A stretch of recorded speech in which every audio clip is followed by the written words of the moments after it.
shocking property investment up for sale. This is marketed at 925 and it's in Hull. So I would expect this to be lowly priced, highly yield, and yet it's the opposite. It's on at 925 for 7 flats. So that is an average of around 132,000 per flat. Now in Hull, that seems extremely high to me.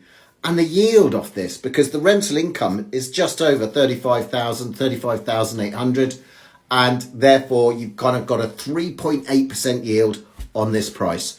You get that in the south of England, so why not go and buy a property in the south of England in a nice residential area and go and buy that's going to go up in value rather than this. So we are going to have a look at this in a little bit more detail.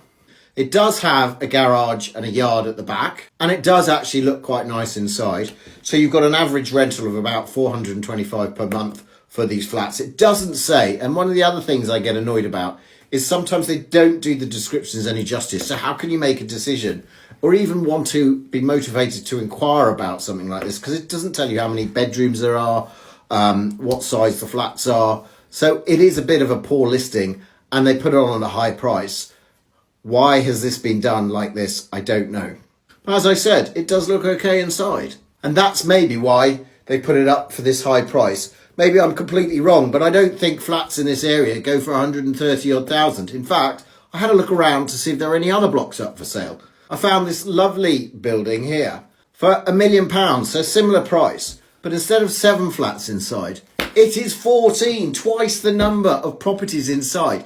And it's so much better listed, which is probably why it's actually sold.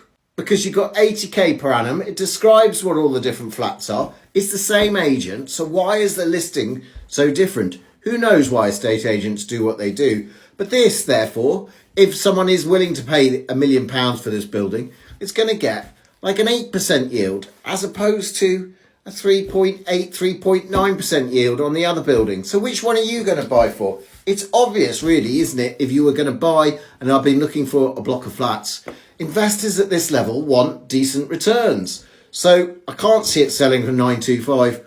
In fact, I can't even see it selling for 500k. Here's the income. Here's the number of flats. No big description about it. What do you think this property will actually go for? Put in the comments what you think. I don't think it's worth anything like this. I think it's double the price it should be. In fact, I wouldn't be offering anything more than a 10% yield for this. So 350,000, then I might start getting interested. But beyond that, there's no way I would be going for something like this. Follow me for more investing tips and hints.